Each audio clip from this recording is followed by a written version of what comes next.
এটা কিতাব দেখে আনছতে কিছু দেখে আনছেন ডাউনলোড দিছি আজকে স্কুলে ছাত্ররা বেশি আসলানি আমরা ক্লাস মতো গাইছিলা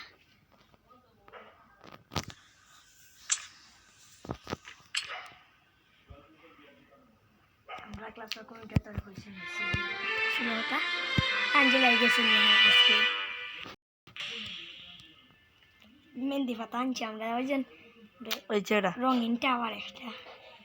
ওখান দিয়ে অন্য একটা সোজা যে ব্রিক ফিল্ড লেখা ওখানে গাড়ি দেয়